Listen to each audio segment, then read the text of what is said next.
Hi, and welcome to another edition of Casual Learning. I'm your host, John Bannan. Um, what's the deal with the girls' 1600-meter high school track race? The 1600-meter is known as the metric mile. Another race, very, very similar, would be the mile race. The mile is about 30.66 feet further than the 1600 meters. So generally speaking, the mile is going to be about 2 seconds slower. Whatever your time is, your mile's about 2 seconds slower. Run on a 400 meter track. The 1600 is 4 laps. On a 200-meter track indoors, the 1600 meters is 8 laps. The 1600 meters is a distance race. It's also a middle distance race, but it's the longer of the middle distance races. Middle distance races are generally the 800 and the 1600. There are other race lengths in that range. They're just generally not run that often. It may depend on what state you're in. Some states run some of these different races more often than the other states. For instance, you could run the 600 or the 1000 or the 1200. So there are other middle distance races, but the most common middle distance races are the 800 and the 1600, or the mile. Now, the 1600 is twice as far as the 800.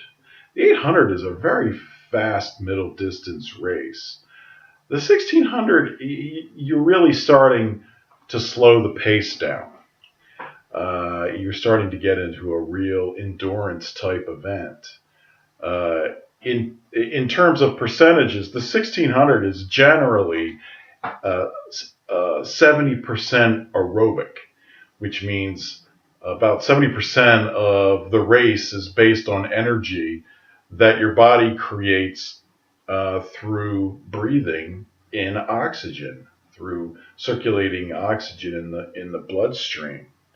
So 70% of the energy in a 1600 race is derived from the air, and the processes that create the energy when you use oxygen. 30% of the race gets its energy from anaerobic processes. Those are the chemical processes that create energy in your muscles that don't use oxygen. However, the anaerobic creates a lot of lactic acid, which is what can slow you down and make you hit the wall. So, as compared to the 800, which is basically 50-50, the 1600 is 70-30 aerobic. So that endurance component of the race becomes much more important to do well. And, distance runners are primarily concerned with their endurance ability as opposed to pure speed, okay? And that's why they run a lot of miles and do other things like VO2 max workouts and, lactic threshold workouts, because they're building up that endurance. Now, as the race distance gets longer, generally the pace of the race gets slower. And, that's the beauty of distance racing, which is you don't have to be a great sprinter to be a great distance runner, because the pace of the race is slower. You have some speed, you can hit that pace. You don't need to be super fast. But the catch is that, you don't have to be super fast to run a slower pace, but you got to be able to maintain that pace for a long period of time. In the case of the 1600, 4 laps on a 400-meter track. And that's hard to do. So it's not the speed aspect of the race that's tough. It's the endurance aspect of the race that's tough. So, if you got minimal, some decent speed, medium speed, and you can hit that pace that you need for 1 lap to have a decent 1600 time, well, now you just have to do that 4 times in a row. So you got to work on your endurance. And that will make you a great 1600 runner. It's the endurance, really, that defines distance racing over sprinting. Now, to give you an idea of, what is a good time for a 1600 runner or a mile runner? Well, milesplit.com provides a list of elite times, whether it's silver or gold, and whether it's indoors or outdoors. And I've listed the times for you here. What are good times? These are times for the 1600 and the mile. They're very close to each other, maybe a couple of seconds apart. But up here you have indoors, outdoors, girls, boys, silver, gold. So I'll just read it across. Indoors, girls, boys for silver. Girls is a 520.0. Boys is a 429.5. Outdoors for the 1600 silver for girls is a 515 flat. For boys, it's a 425 flat. Gold for the 1600 girls indoor is a 508 flat. Boys, it's a 422 flat. Outdoor girls 1600 gold is a 5 flat. Boys, it's a 417 flat. Now you go to the mile. Indoor girls silver is a 520 flat. Boys is a 431 flat. Outdoors girls is a 517 flat. Boys is a 427 flat. Now for the mile gold standard, indoors girls is a 509.8. Boys is a 423.6. Outdoor girls is a 520.0. And for boys, it's a 419.0. Now, you probably noticed there's a big difference in elite times, depending on whether you're a boy or a girl. And that's because boys run faster. And therefore, the elite time standard for boys is much harder for, let's say, a girl to reach. Okay? For the boys, it shouldn't be, relatively speaking, any harder than it would be for a girl to reach the girl's time. Because the boy's supposed to be able to run much faster. And that's true. Men do run faster than women, generally speaking. They do. Okay. So those are, what a good time would be in the 1600 or the mile. If you can hit these elite times, you're a great 1600 runner. Okay? Or if you get close to hitting any of these times, you've got some talent. Remember, silver elite is really equivalent to what it would take to score a single point in, let's say, a middle tier NCAA Division I meet, or maybe a D3 or D2 meet. And gold is what the top tier colleges in NCAA Division I track and field are looking for. That's how you hit this time. There's a pretty good chance you score a single point for that team. So depending on which elite level you are, will also tell you what kind of colleges are going to be interested in you. You're hitting gold, you got the top Division I colleges interested in you. Let's say you're not hitting gold anywhere, but you're hitting silver. Okay, well now you got the middle tier D1 schools, or lower tier D1 schools, or the D3 schools, the D2 schools. They're interested in you. Okay? These are very important times if you want to be recruited for college and have a running career in college. Extremely important. And occasionally MileSplit does update these times, and they change from year to year. They don't change a lot, but they can change. So you should always look at the most up-to-date listing on elite times at milesplit.com. Milesplit.com is a great website. You should subscribe to it if you're a serious runner and you intend to pursue a career in college in running. It's got an unbelievable amount of stuff on there. But one of the things it does have is it has a conversion calculator. So what that allows you to do is you can take a time that you ran in a particular event, and it'll show you what the equivalent time would be in a close event. So let's say you ran a 1600 and you ran it at a certain time. You could put it in the conversion calculator. I ran 5:40 in 1600 meters, and you press the button and it converts it, and it'll tell you what your converted mile time would be. So if you had run the mile, this is based on your 1600 time, this is what you would have run in the mile. And that can be very useful because it can give you an idea what your time would be in other events that you haven't run. Like maybe you can convert your 300 meter time to a 400 meter time, or vice versa. You could convert a 3200 meter time to a 2 mile time, and vice versa. I just want to let you know that that's on MileSplit, and that can become a useful thing for you to use. All right, let me get rid of this.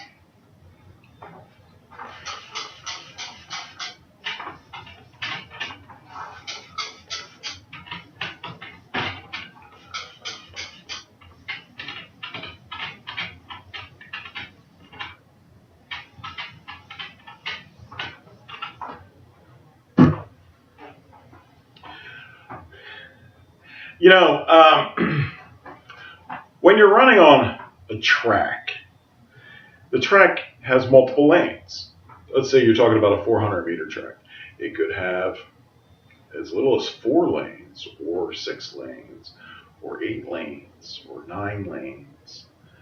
But each of those lanes, as you go out, from lane 1 to lane 2 to lane 3, the overall circumference of the lane is longer than the inner lane.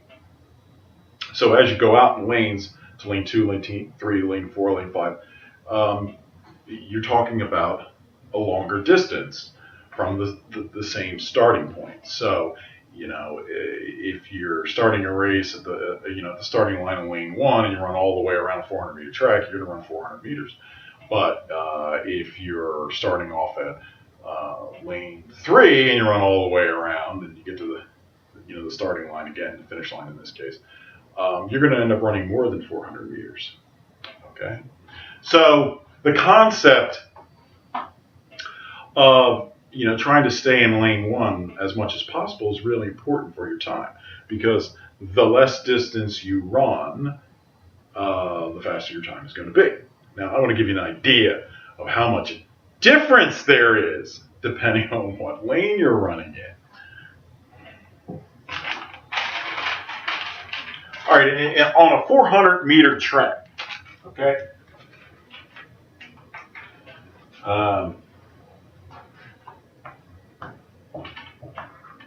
Oops.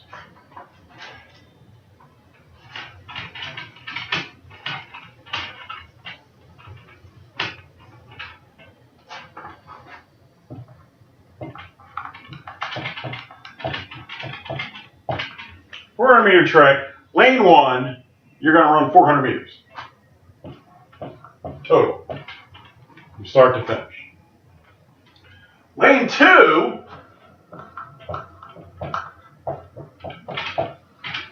if you just stayed in lane 2 the whole time from start to finish, you'd end up running 407.67 meters. Okay. Now you keep going. Lane 3, you're going to end up running 415.33 meters. Lane 4, if you just stayed in lane 4 the whole time, you would run a total of 423 meters. Now this is just one lap. Let's say you're in lane 5, you're running 430.66 meters. Lane 6, 433.38 meters. Lane 7, 446 meters. Lane 8, 453.66 meters. You know what? So as you go out in lanes, the distance keeps increasing, the total amount you end up running. All right. Now, if you run more than 400 meters in any given lap, that's going to cost you time. It's going to take you longer to do that. And that'll affect how fast you run that race. Now, for instance, for example, let's assume that your pace was a 5:30, which means you would run 1,600 meters in 5 minutes and 30 seconds. So, let's say you ran that in lane 2. That pace of 5:30 in lane 2 for one lap. Well, that's going to cost you 1.57 seconds. Just that one lap in lane 2. If you just run lane 2, not lane 1, for one lap at a 5:30 pace, you're going to run 1.5 seconds longer than you otherwise would have if you were in lane 1. And you can make the same calculation with these other lanes. So lane 3, 3.14 seconds longer. Lane 4, 4.71 seconds longer. Lane 5, 6.28 seconds longer. Lane 6, 6.84 seconds longer. Lane 7, 9.43 seconds longer. And lane 8, 11 seconds longer. Imagine you're running at lane 8. At a 5:30 pace, you're staying in lane 8. It's going to take you 11 seconds longer to run one lap. Now, the 1600 is 4 laps. 4 laps. So could you imagine what would happen to your time if you stayed in the wrong lane for all 4 laps? Well, you don't have to imagine, I'll tell you. All right, so 4 laps. How much longer would your race be in lane 2? It would be 6.28 seconds longer. Lane 3 would be 12.56 seconds longer. Lane 4 would be 18.84 seconds longer. All right. Lane 5 would be 25.12 seconds longer. Lane 6 would be 27.36 seconds longer. Lane 7 would be 37.72 seconds longer. Lane 8 would be 44 seconds longer. If you started out in lane 8 and ran the 1600 on a 400 meter track and you stayed in lane 8 the whole race, your race is going to be 44 seconds longer than it should have been if you simply stayed in lane 1. 44 seconds in a 1600 meter race is an enormous amount of time. There's 44 seconds is the difference between, a great runner and somebody who you're not sure they should even be running this race. So, the point of all this is to prove to you that there's a great deal of importance in making sure you run the 1600 in lane 1 as much as you possibly can, because it's the shortest distance around the track. It will improve your time.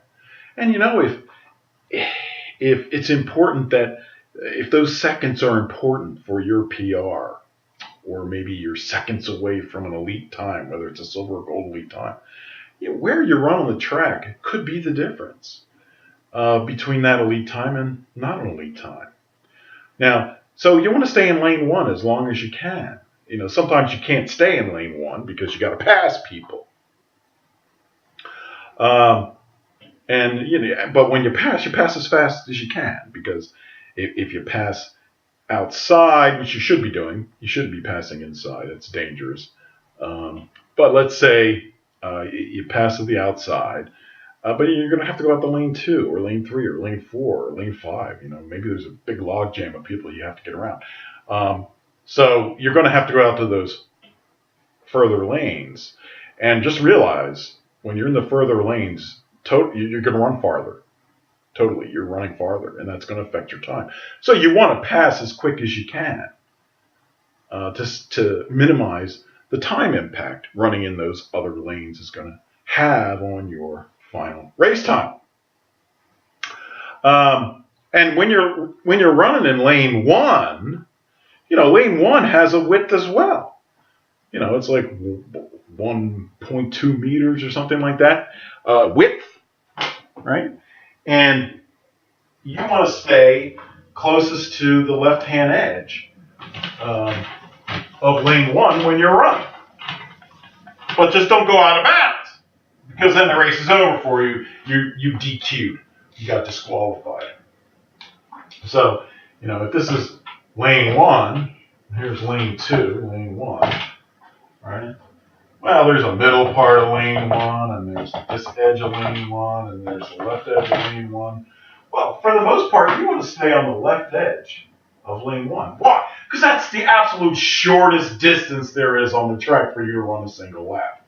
That will improve your time some. Now, that doesn't mean there aren't circumstances where you're not. You should run here. You should run here. Let's say you're trying to block some people behind you from passing you. You might be running a little wide out here, and that may be more important than the amount of time you save by running closer to the edge. But generally speaking, you want to run closest to the inside edge as lane 1 as possible, because that's the shortest distance to complete a single lap.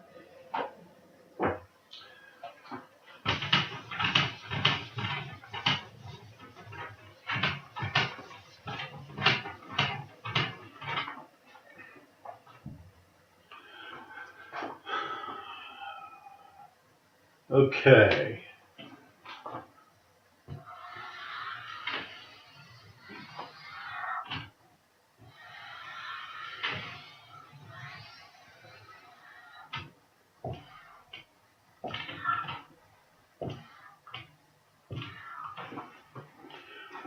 All right, so you have our 400-meter track here, and the 1600 is 4 laps.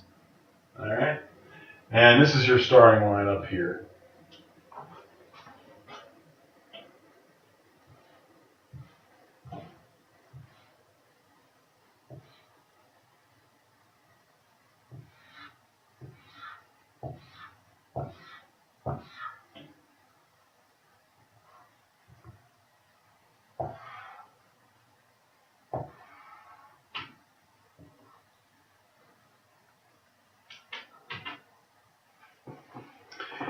All right, now let's say the start of the race, they're using a California start because there's a lot of runners in the race. So they might stick the top 4 or 5 best seeded runners up here. So they may be waiting to start up there, and everybody else is back here at the actual starting line waiting to start. Okay.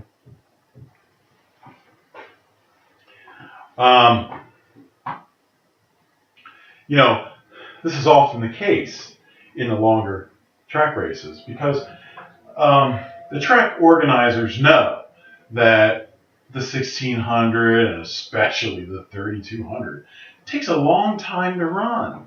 and they've got to run the girls and the boys, and people who aren't involved in these races.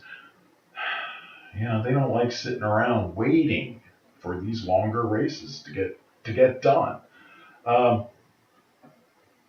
So the race organizers often try to reduce the total amount of time of these longer races by jamming more runners in each heat, by minimizing the number of heats. Okay? So, instead of 3 heats with 8 girls or 8 boys in each heat, you might get only 2 heats, right, with 12 runners in each heat. Now, that way there's only 2 races. Or you might even get only 1 heat with 24 runners in it. I've seen that. Now, 24 runners is too many people to have on the track in a single race.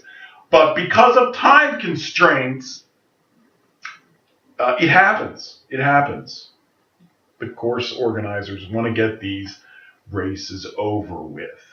They take a long time, so they jam more people on there. So California starting these distance races like the 1600 and the 3200, very, very typical. Happens a lot because you need the California start to jam more people on the track, because you can't line 24 people up here. There's just not enough room.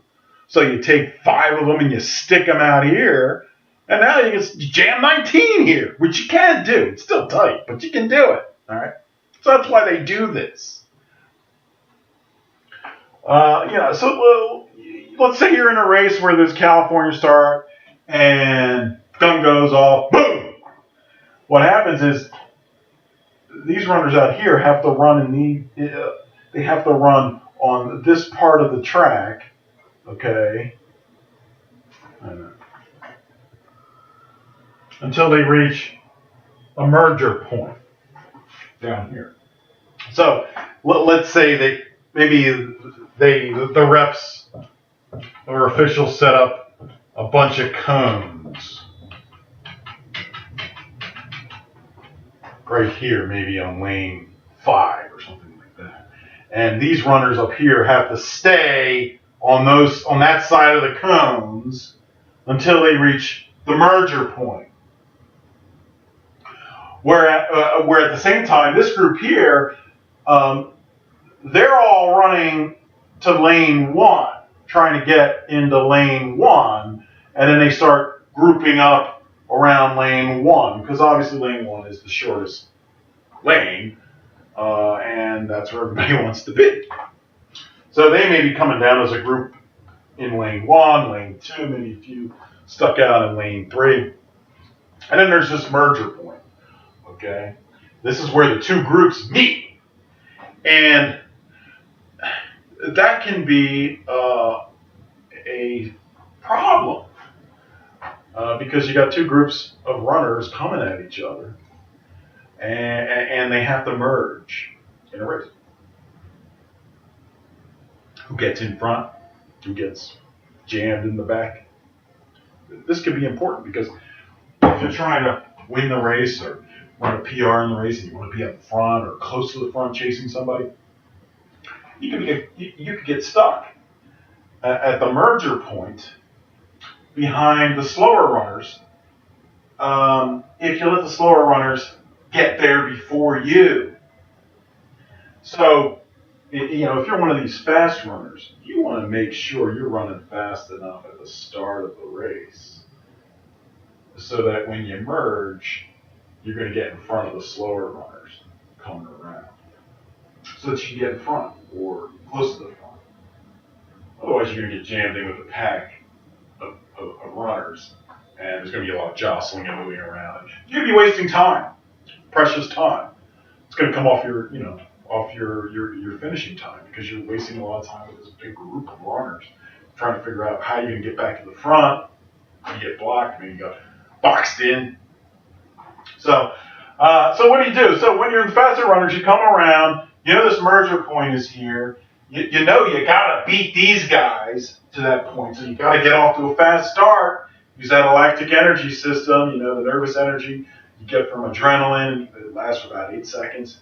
It's a fight or flight energy, and it's a use it or lose it energy. You either use it or you don't get the benefit of it. You lose it, and the adrenaline passes in like 8 seconds. So use it for that first 8 seconds. Sprint that. Like you feel like you just got a shot of adrenaline, and use it up. Get around, get out fast. Beat the slower group to the merger point.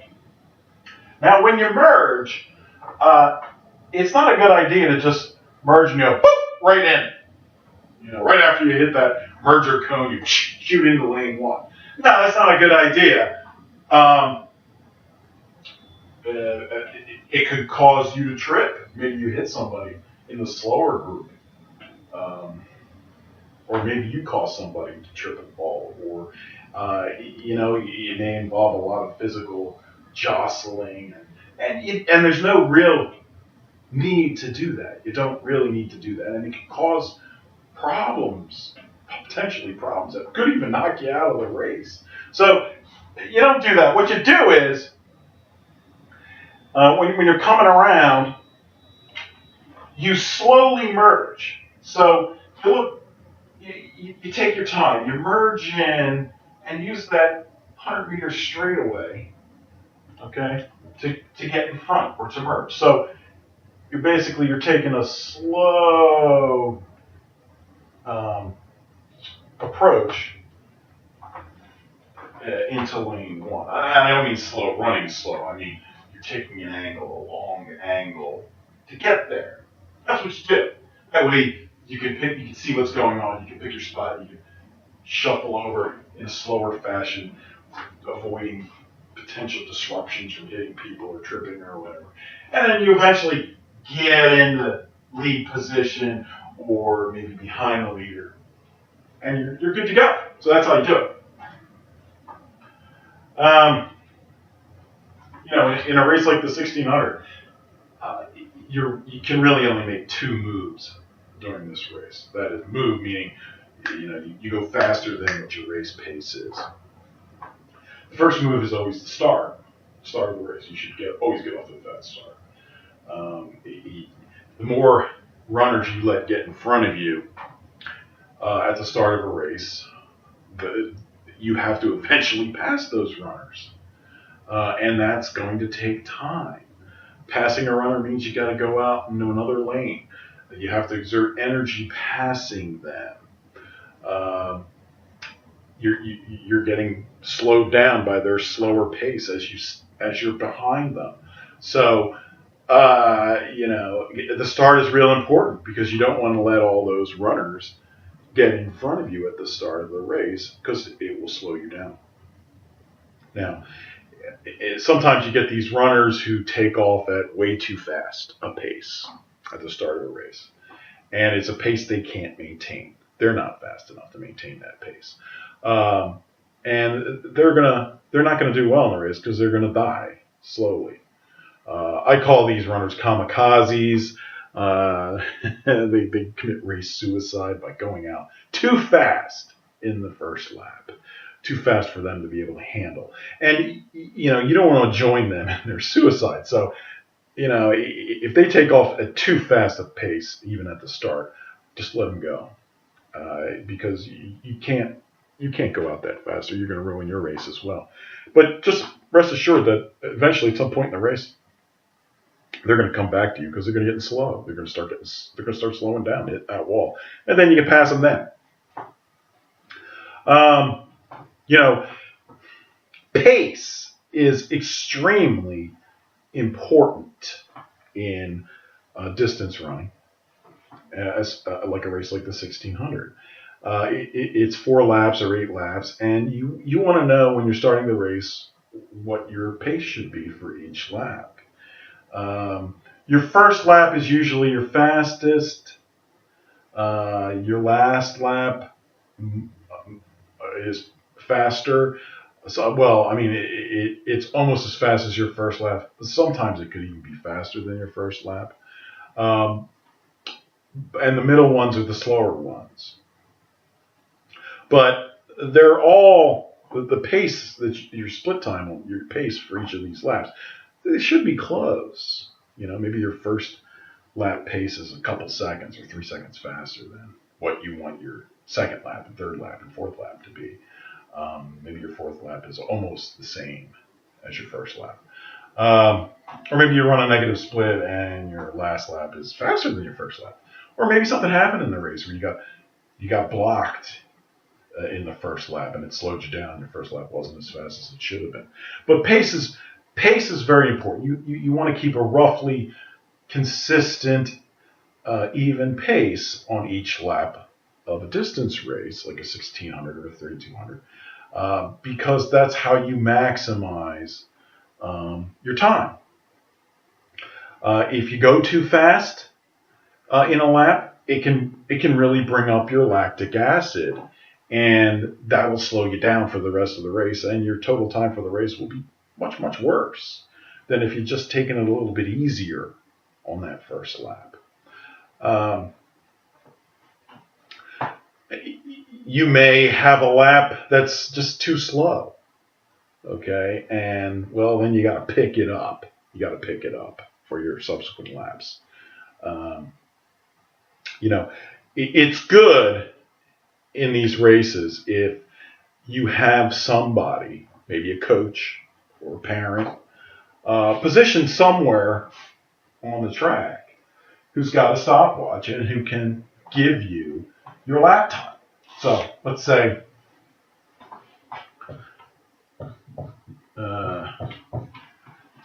maybe you got a parent or a coach standing over here, or maybe over here. Coaches are usually allowed to stand inside the track, and this person has got a stopwatch, and they're watching the gun. And as soon as they see the smoke in the gun, they hit it, and then they're watching you, and they can give you your split time with the other button. So,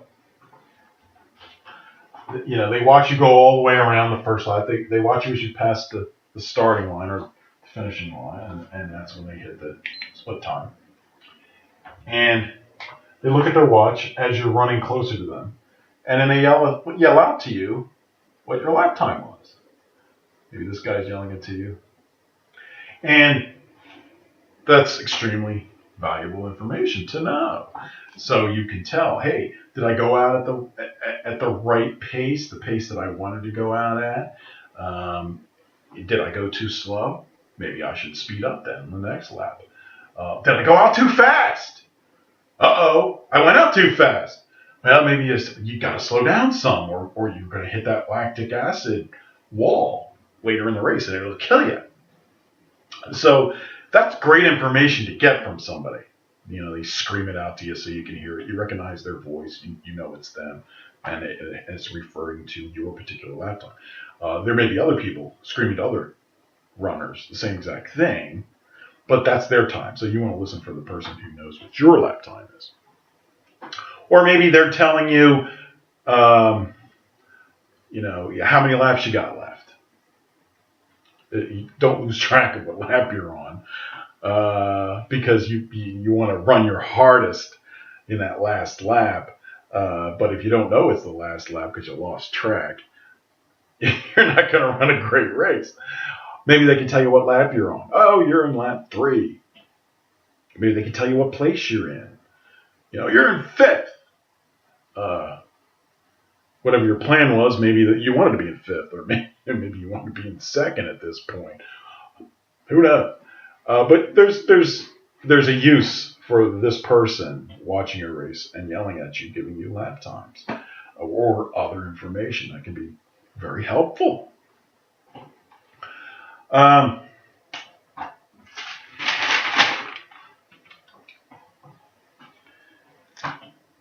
All right, so you get 2 moves. The first move's at the start of the race. Where do you make your second move? The second move usually comes at the beginning of lap 3. After the first 800 meters, the second 800 meters, the third lap is where you make your move, because that's the point where a lot of the runners start to slow down. They're getting tired at this point. And if you can run fast or faster when other runners are tired, you can increase the distance between you and those other runners. And that could be the difference between you winning and losing or having a great, PR or whatever. So you take advantage of that some of them start slowing down. So you start pushing it, and speeding up. If you can do it, hopefully you can. And in the 1600, the entire race is a push. You're pushing the entire race. Why? Because after you run a couple laps, you're going to get tired. You're going to start getting tired, and you got to push to offset the fact that you are going to slow down. So, all things being equal, the third lap, you're going to start slowing down because you're getting tired. So what do you do about that? Well, you push yourself so that you don't slow down. You may not feel yourself slowing down, but trust me, you leave yourself the way you normally run, and you're going to start slowing down in that third and fourth lap. So what do you got to do? You got to put forth more effort. You got to push. You got to push yourself in that third and fourth lap. You got to push yourself, and that sort of maintains the balance of your speed, so that your lap times are, roughly the same. The final lap. At some point, you're going to have to sprint for the finish line, and distance runners, when they sprint, they open up their elbows. So they're moving their arms as fast as they can, and they're opening up their elbows. The faster you move your arms, the faster your legs have to move. So you got to pick a point where you're going to start sprinting. It's really up to you and your coach where you want to start sprinting, but generally you can start sprinting with 200 meters left in the race. Okay, so over here, the last lap is a good place to start your sprint to the finish line. When you start your sprint to the finish line, and there's people you want to pass before the finish line, you got to leave yourself enough time to do that. And in a race, time is distance. So it depends on how far the person is in front of you that you want to pass. If they're really close, then you may not need to start your sprint until 100 meters because they're really close and you can pass them in 100 meters to the finish line.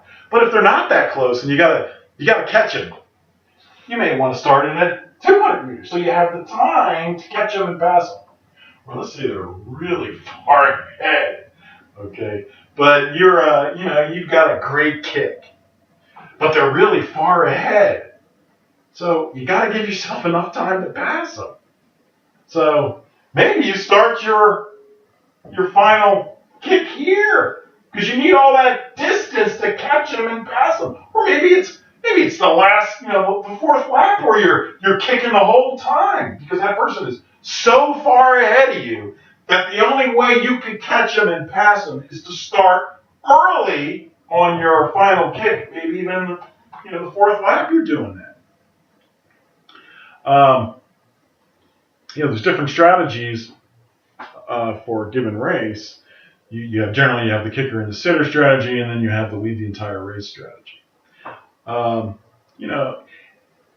If you're a sitter and a kicker and you're just watching that person in front of you and you're waiting to start your kick, well, when you start your kick, your final kick is going to depend on how far in front that person is. And if that person in front is somebody who leads the entire race, that's their strategy, they're going to try and make sure that you're as far away from them as possible so that you don't have the time to catch them and pass them and win the race. So, if you're a sitter or kicker and you let that person get too far ahead of you, you're going to stop chasing them, you're not going to have time to catch them, and you're not going to win. So you always got to stay, within shooting distance. But a lot depends on, how fast a kicker you are, how much distance you can make up over, a quick amount of time. And then if you're the the lead the entire race sort of runner, you just want to create as much distance as possible as you can between you and whoever's behind you during the entire race. Use each lap to increase that time. Don't just keep it to the final lap to make that increase. Use every lap to increase that distance. That's how you maximize that distance. So you're running a fast pace every lap, creating that distance to the point where the sitter and kicker can't catch it, and you win.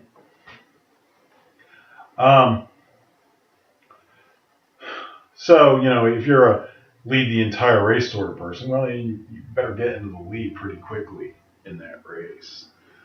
Pass who you need to pass quickly, maybe the first lap, get in the lead, and then start creating that distance. The last thing you want to do is get stuck behind slower runners, because the amount of distance you need to beat the sitter and the kicker is cumulative. It's based on each of those laps, and you only got 4 laps to do it. If you give up a couple laps because you're running behind somebody slower, that leaves you only a couple laps to create that distance, which may not be enough to beat the sitter and the kicker behind you, waiting to pounce at the last minute and beat you to the finish line.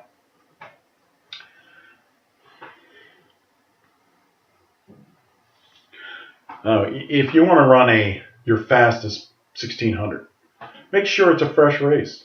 Make sure you haven't run a race prior to that day.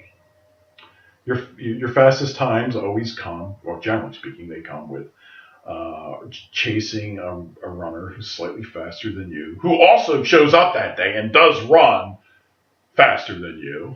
Sometimes they don't live up to their reputations, and now you got to chase somebody else, or maybe you got to take the lead. But as far as PRs go, generally speaking, you get them by chasing a runner who's slightly faster than you, and the race is also fresh for you. You always run faster if it's a fresh race, generally speaking. Training for the 1600, it's like all distance training. It's a combination of the different elements of distance training: VO2 max workouts, threshold training or tempo runs, speed workouts, long days, short days, active recovery days. However, because the aerobic portion of the 1600 is 70% versus 30%, that VO2 max could be really more important in a 1600 because you're increasing your body's ability to inhale and absorb oxygen and convert it into energy. And that lactic threshold, it gets more and more important the longer the races are. The longer you can stave off lactic threshold overload, that lactic acid overload, the longer you're going to be able to run a decent pace. And that's really the key to distance running, really. Running a fairly good pace, not sprinter pace, but fairly good pace, but for a long time. And how do you do that?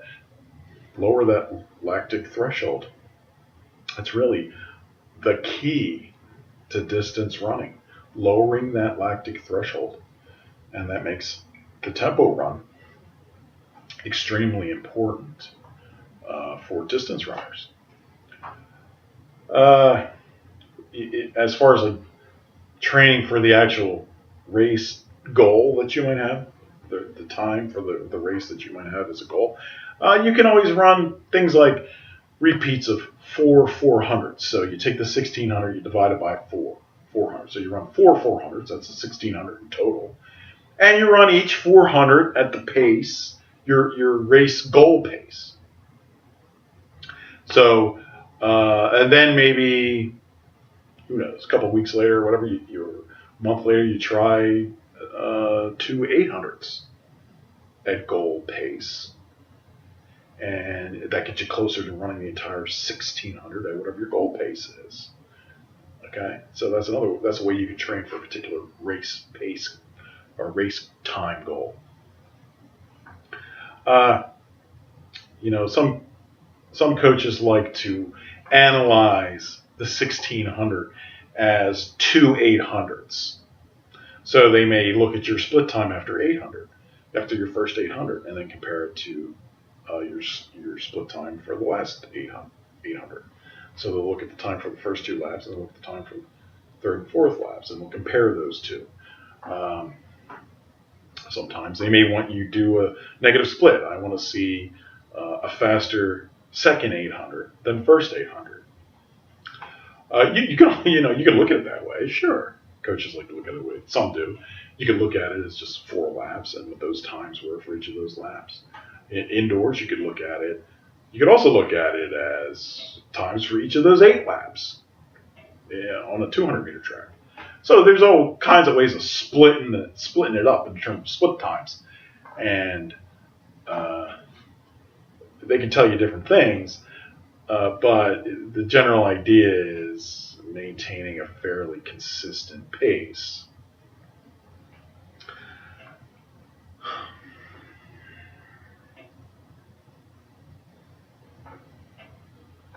If you have a meet where, let's say, you're going to run the 800 first, and then later in the day you're going to run the 1600, or some other race before the 1600, or actually it could be just the reverse. Maybe you run the 1600 and then you're running some other race later. You may want to take a 1 mile very easy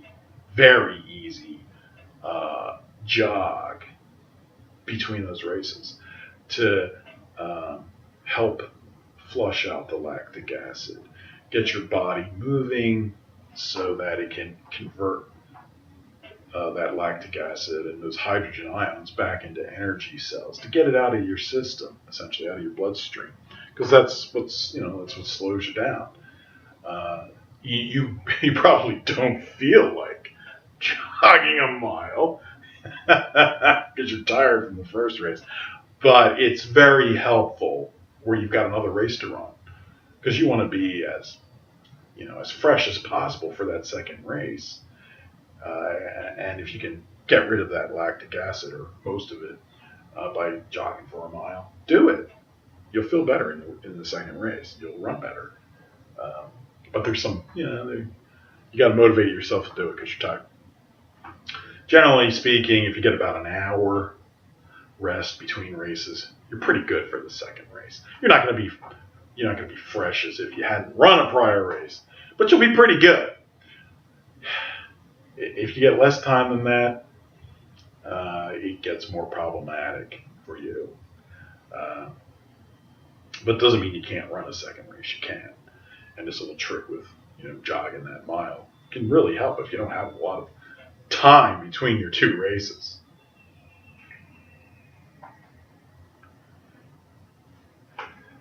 Between races, you should avoid sitting down. You should be moving around. That's going to help eliminate that lactic acid in your blood. You're moving around, you're circulating your blood more because you're moving around. You're getting rid of that lactic acid. So don't think, after this first race, I'm just going to collapse on the ground and lie there for 20 minutes. That's not going to help you at all. Stay on your feet, move around. Maybe take that mile jog. That's going to help you.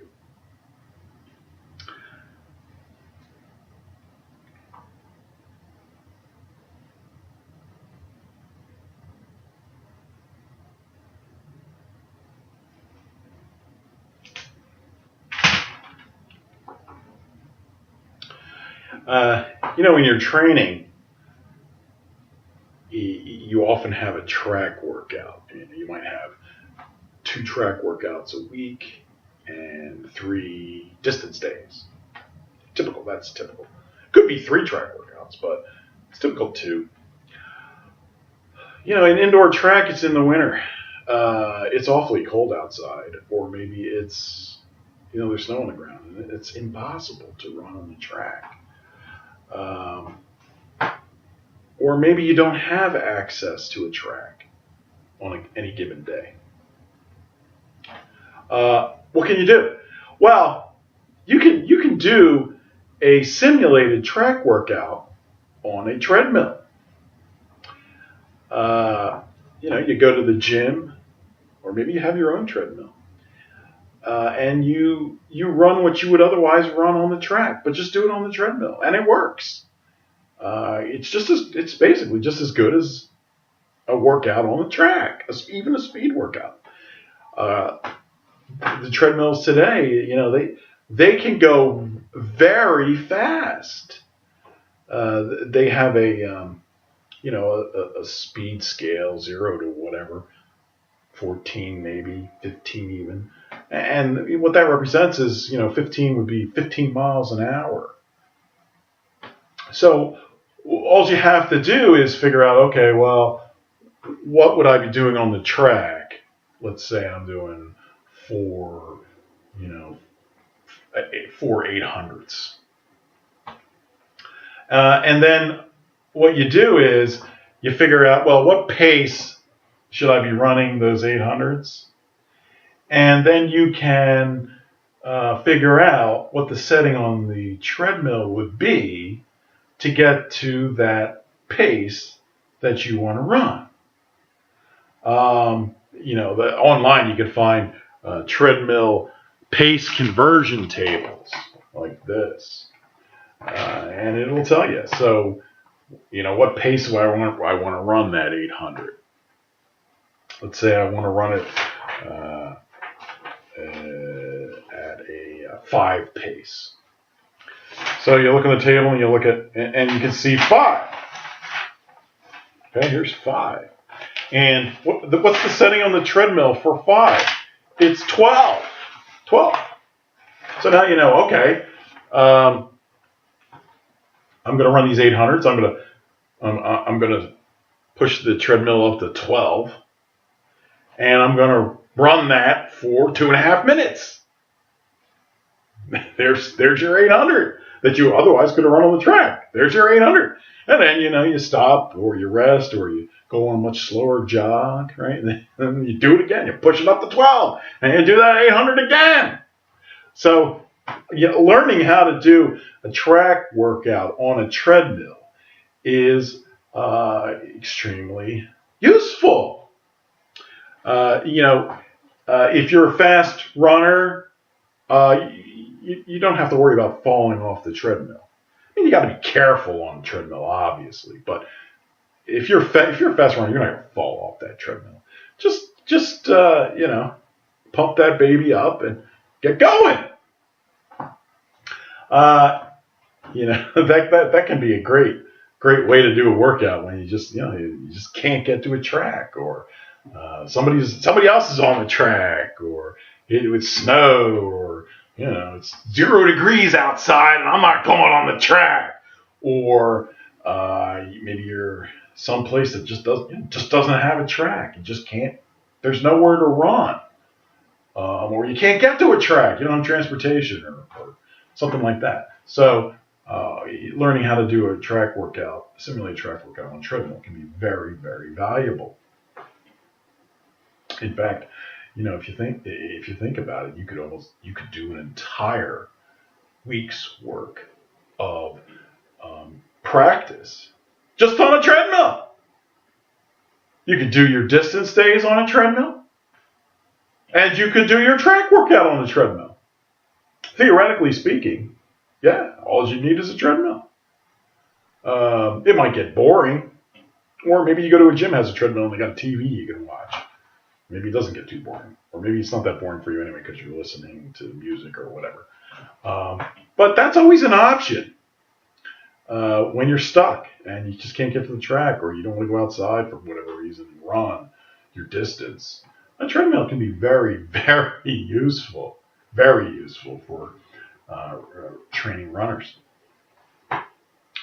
Okay, that's about it for the 1600. If you have any questions, please leave them in the comments below. Maybe I can come up with another video and answer them for you, or maybe I'll answer you in the comments themselves. And if you like what you saw, please press the subscribe button below. Thanks. All right, everybody, take care.